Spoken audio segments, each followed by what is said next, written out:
Hey my friend, it's Paul here from Personal Development Unplugged. What we're going to talk about in this episode? Well, we are going to talk about what I think is now becoming the BiAS buzzword of bias, negative bias. We're going to look at it, we're going to view it from all different perspectives, and then find a way that we can let it go, we can change it, because we don't need it the way it's currently being talked about and all that stuff. So if you're up for that, well, listen after this.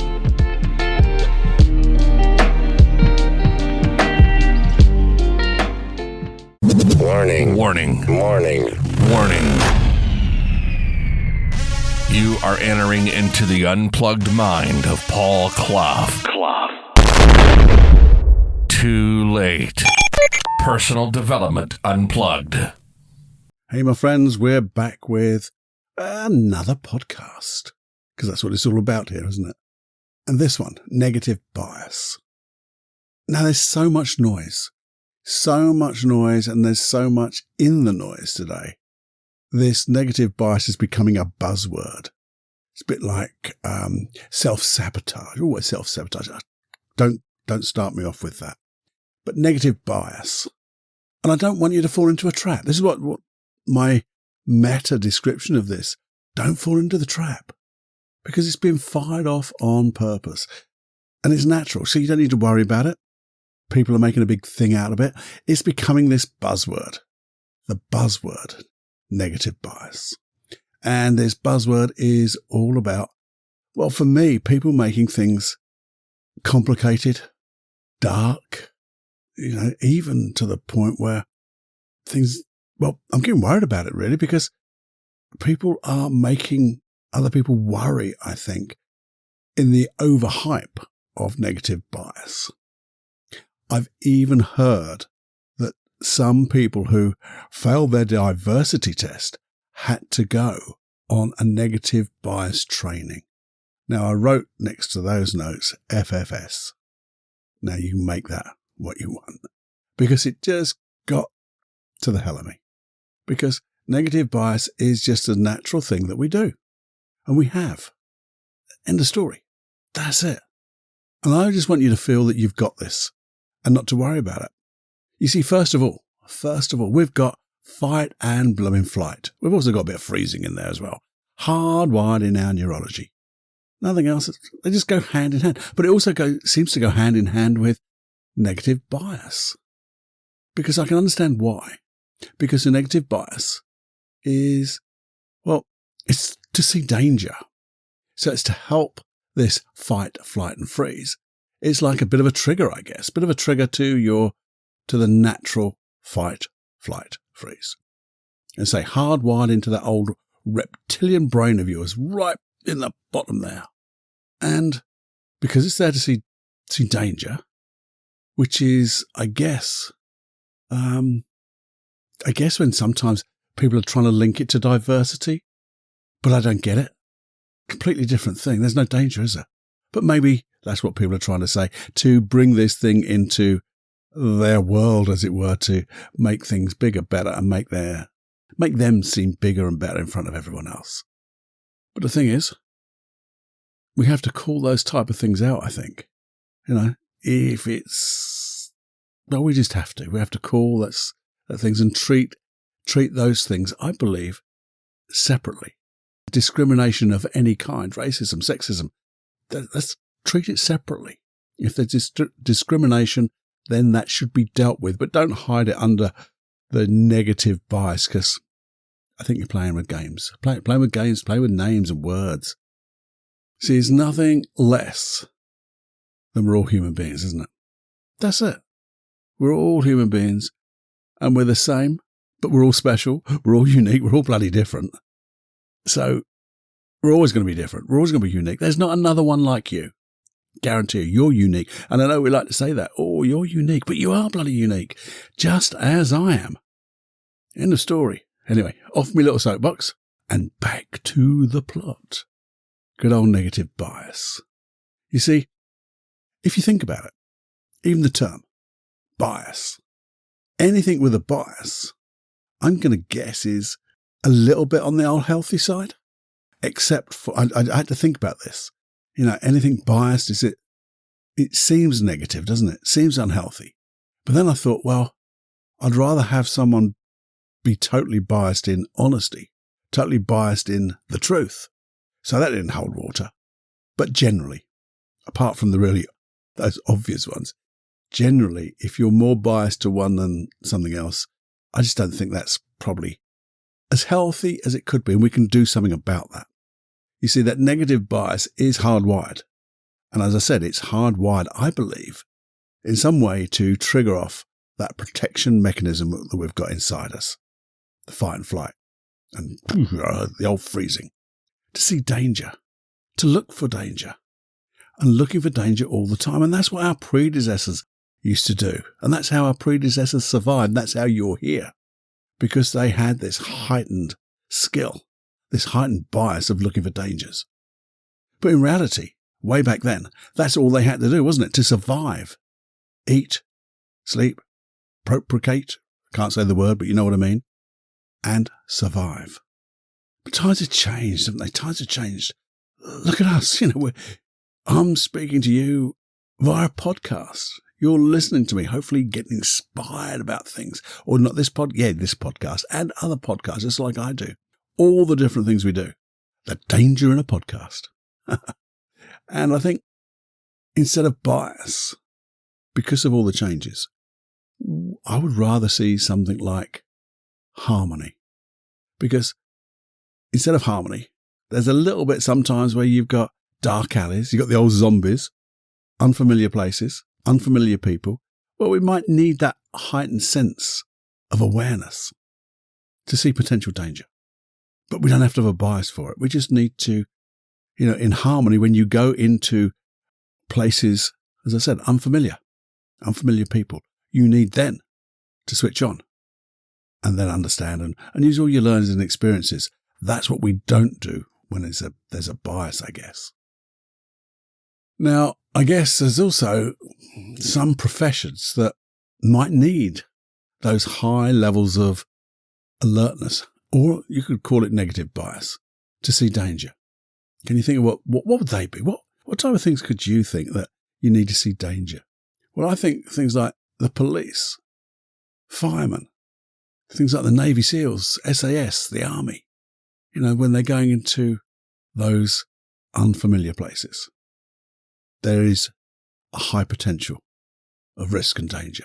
And I think then you need to switch on that negative bias, which I think is using your skills. But if you're not one of those and you're in a familiar place, we just need balance. Well, in fact, I don't even like balance, because balance to me is like a horizontal line. Boring. We need harmony. So we can have sometimes more fun, sometimes more seriousness, sometimes more awareness, curiosity, all that stuff. Now,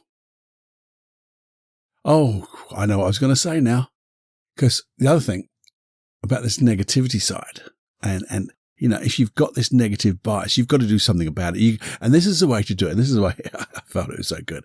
It says, if you give some negativity to a person, say you give them some negative advice or a negative compliment, if that's what I mean, this critique, negative criticism, then you have to make sure that you have to give 5 good interactions to balance them up, because apparently the law of negative and negativity is 1 negative equals 5 positives. Really? Don't know quite where all that comes from. But I think if there is a criticism, you have to structure it and communicate it properly. And if you're doing what we're going to start to think about doing to get this harmonious bias, as it were, fancy having a bias towards harmony. Bloody hell. Excuse me, that just came out. But you see, I'm going to talk about how you deal with giving that criticism, but that's going to be a subject of another podcast. We've talked about it a little before, and we will touch on it here. But you see, for goodness sake, there are some simple things you could do. And the word goodness is part of it. Because in simple terms, if you look for goodness, for happiness, if you look for the good in a person, it's pretty easy to talk about genuinely those good points, isn't it? And I do know if you talk about the good points, the negative criticism you might have sometimes just disappears anyway, because they bring those skills up because they just want to get better. So if you look for good things around, set your intention to notice these things.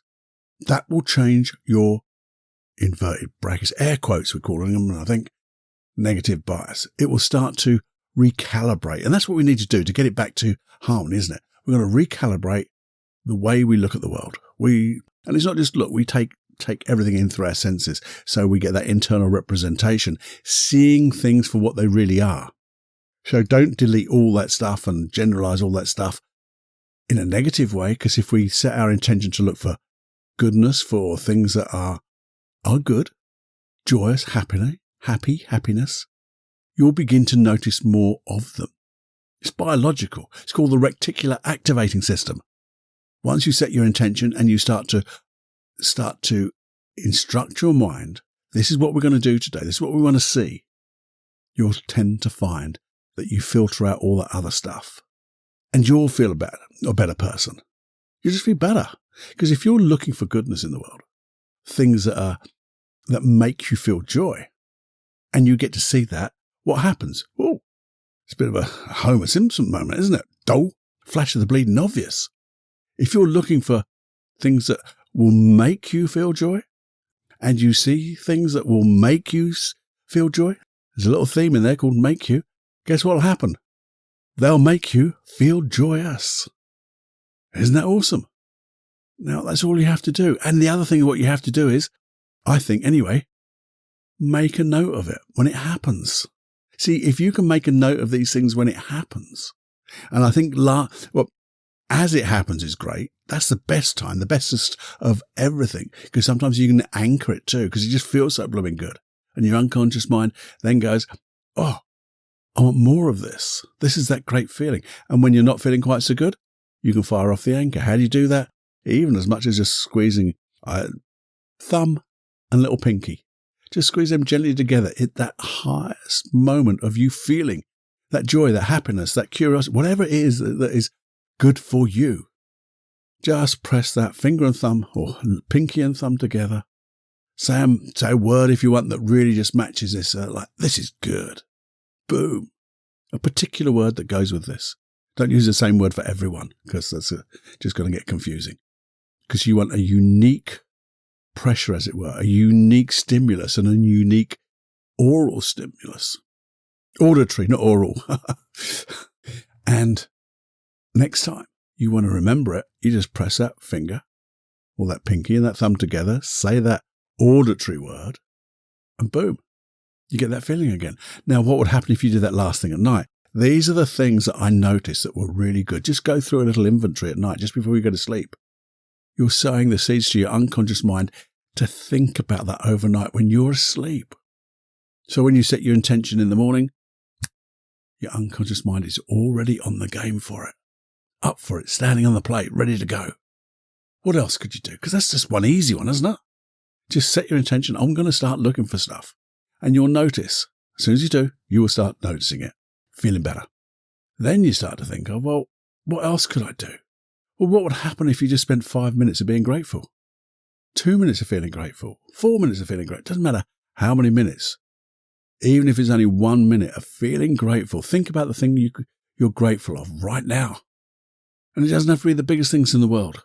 Just what you see. Oh, I'm so grateful for the nature that I'm seeing now. I'm so grateful that what I've got in my hand right now, this lovely cup of coffee, is just bringing me a warmth, a taste. It's just so comforting. So grateful for that. I'm grateful for the people who made this coffee, the people who sold it to me. You know, all that. Your mind can run off at so many different things. So that's another one. Just be grateful and write them down. If you can write them down, you can come back to them. Find it again. What else could you do? Well, you could actually tell people. Tell people about the good things that you've noticed. Tell people about the good things you've noticed in them. Going back to that beginning one, isn't it? But just tell people of what happened in the day. The good things that you noticed. Because two things will happen. One is you'll get to relive it again. Awesome. Get that good feeling. But they're going to start thinking of their good things. They'll get to feel better. Wouldn't that be awesome? Then, just in case, because this is a work in progress, isn't it? Maybe there will be times when that negative bias, we're calling it negative bias now, suddenly comes up and you start to see the danger in things that aren't dangerous. You can just ask yourself, what's the intention of having me feel this way? That's a good question. Then you'll get some type of insight, some feeling, some intuition. Maybe it's going to be around safety. And then just say, is it appropriate? Is it appropriate to have this level of maybe fear, anger, confrontation, conflict? Is this appropriate? And is it really protecting me? Because if it isn't, the next question is, how can I get it a better way? How can I get this in a harmonious way that I feel comfortable? So I'm always safe, but I'm feeling comfortable, and that's good enough. Because feeling comfortable is a pretty good place to be. Because when you're comfortable, you are more safe to yourself because you can access all the skills you need, the behaviors, your thoughts, your learnings, everything. And you're safer to other people around because you're not suddenly dancing across the room and panicking and things like that inappropriately. So just to catch yourself in the moment and go, whoa, what's the intention to feeling this way?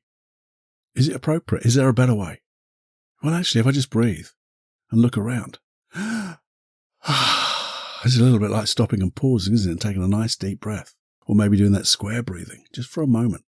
And you go, yeah, that was inappropriate. Now I can act a more appropriate way. Now, that was a good question or set of questions.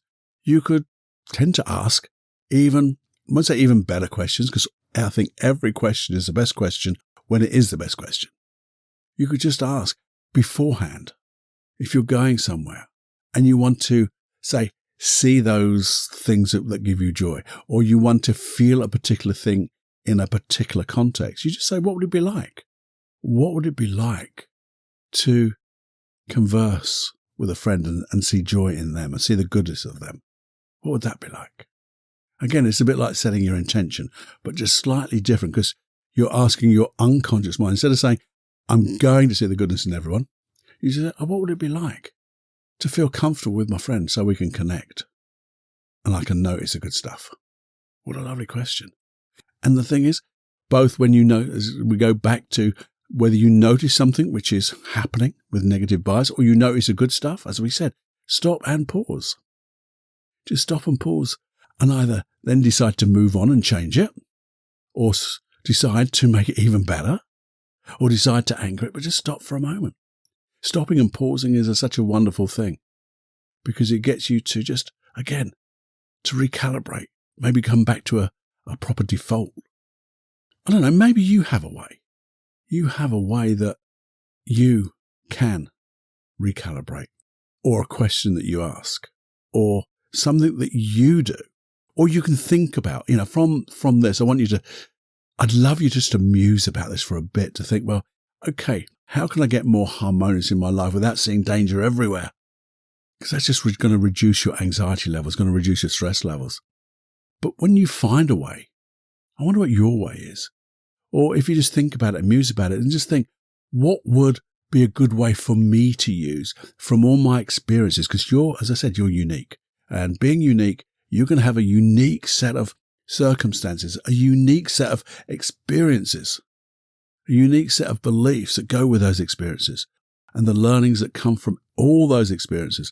You go, what would be the best way I could be? What would be the best type of belief that I could have?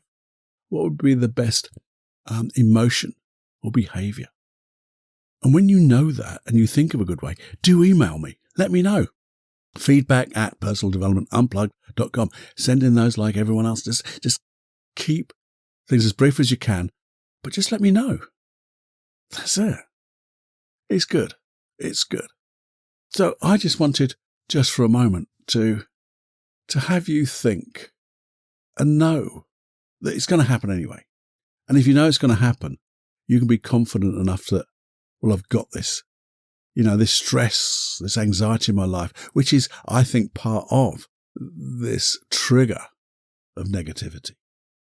But you can now get it because you understand what it's there for, and you can understand that it's inappropriate now, or that level is inappropriate. You might want to just bring it down a couple of levels. So this is a place that I don't need to have that heightened aware of anticipation and look out. Because I know some people, we were talking about which type of careers would use this. I've heard people who are ex-servicemen that when they go into just a restaurant to have a meal, automatically they have this heightened awareness. They have to sit with their back to the wall to see the door, find out where all the exits are, to notice everyone coming in. Now, I know they've been trained that way, and it's hard to untrain, but we haven't gone to that highest level of, attained that highest level of looking for danger. Because to me, that just seems an overwhelm. But I don't need that. I want to go for a meal. I want to have a friendly conversation, a beer, a wine, a cup of coffee, a cup of tea. And I think it's more about getting your unconscious mind now to get into that harmony. So when it needs to switch on for danger, it switches on. But when it doesn't, you look for better things in your life. There you go. Now, talking about looking for better things in your life, this is such a bad link. I just wanted to say a couple of things. Now, a little while ago, and it's going to happen hopefully a little bit on a regular basis, is my younger son has a massive podcast and following. It's called Hypnosis with Joseph Clough. And I do work with him, for him, on a coaching level, on a lot of his mind mastery. But we're getting together on one or two projects now on podcasts. And the very first one, which is called hashtag 508, Introducing Paul. Yeah, that's me, Paul Clough. So if you want to know a little bit more about me, and you want to know how Joseph and I, my younger son and I, we do seem to have a really good rapport together, a really good connection. Not surprising because we work together an awful lot. We do trainings together, both standing up on the same stage in front of 100 or so people. And we've just got this lovely working relationship. I love it. He loves it. So you might get that if you listen to that. And if you just want to find that out, you just go to, if you can't find it on your platform of choice, just go to josephclough.com. You'll find something there and all his hypnosis work. So that'll be good.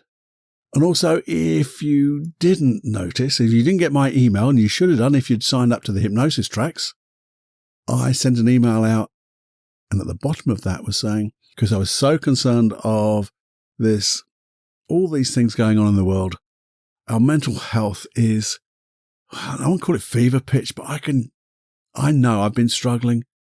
I know other people I've been speaking to are struggling. It is a hard time, desperate time for some people. And that's why I've been doing podcasts on loneliness and things like that.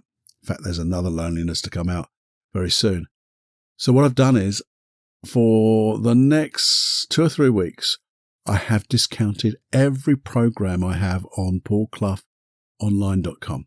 So whether it's where you want to get more confident, lose anxiety, be able to relax, find a mind palace, create a mind palace in your head where you can go and just solve problems. They're all there. It's a massive discount. All you have to do is go there, have a look around, and the discount is something like 70%.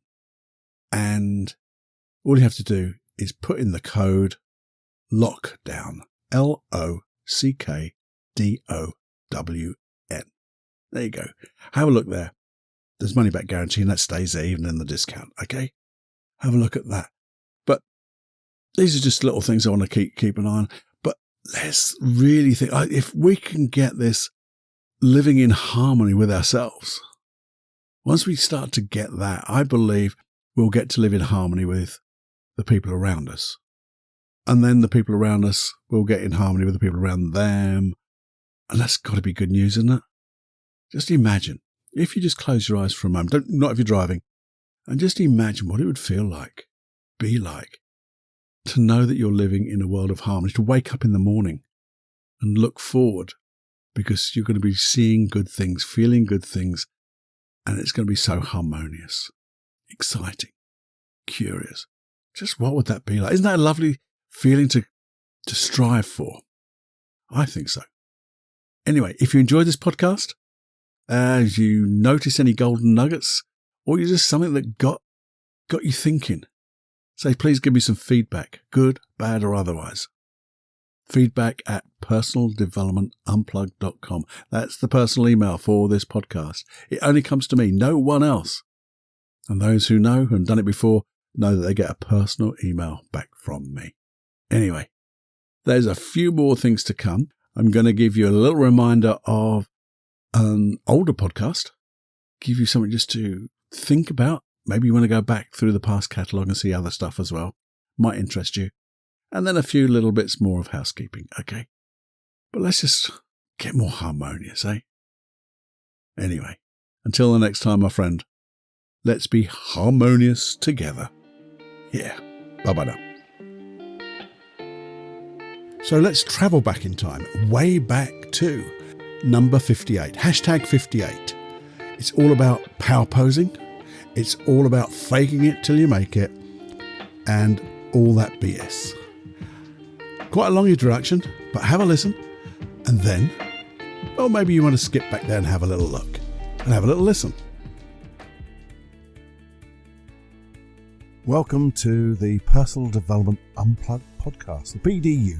Who am I? Well, I'm Paul Clough. I'm a trainer of hypnosis, NLP, and lots of other stuff to do with the mind. And when I'm not training, I'm working with clients to let go of the way they don't want to feel and to how they don't want to be, and to help them change to get what they want to be and how they want to feel. So, and what's the reason? What's the reason for this podcast? Well, over the years, I've noticed this genre of personal development, self-improvement has got so blooming complicated. People have taken simple processes and just made them far too complicated. Here's the thing. Albert Einstein said, in simplicity, there's genius. So I'm bringing this all back to the simple processes, taking what's really complicated, breaking it back down so we can all use it. Use this personal development stuff much easier and quicker so you can get the results you want. Let go of the emotions you don't want and get your goals. Get the life you deserve and the reality you want to create for yourself and be in that reality. So if you want to join me on that journey, and let's not call it a journey, let's call it an adventure. See you in a second. Just a quick thing before he starts off on his chat. Because today, I just want to give you the heads up. He's talking about power posing and faking it until you make it. And he doesn't like those two things. So just warning you now. And it's all going to go about really being you. Because he wants you to shine, you know. He wants you to shine so brightly at being the only person you can be. And that's you. So have a listen. Takes a bit of time to get into it, but it's really good. There you go. That's me talking about me in a different tense. How weird. Anyway, do have a look at all that stuff. And I'll keep reminding you of all the different things that we've talked about over the years. Lots of good stuff. And now a little bit of housekeeping. So just stay with me just for a minute or two, and then I'll let you get on your way.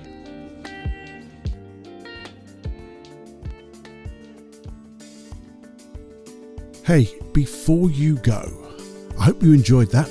I hope you enjoyed the things that you heard. But more than that, I hope you got a golden nugget out of this, a little golden nugget, a little piece of information that may just change your life. I hope you did.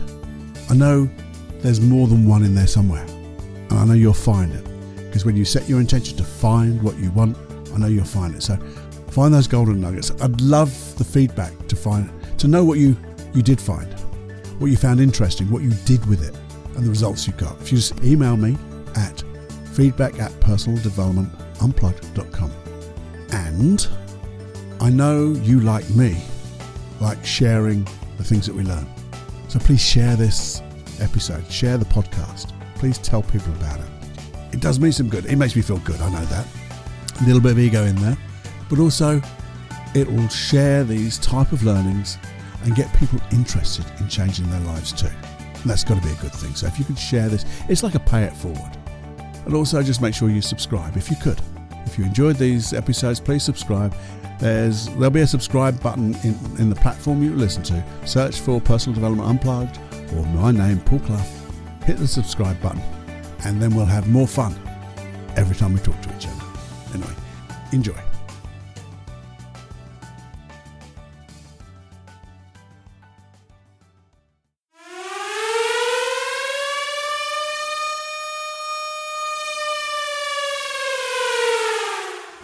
Warning, you are now leaving the unplugged mind of Paul Clough. It's time to fly on your own. Be brave, my friend. Personal Development Unplugged.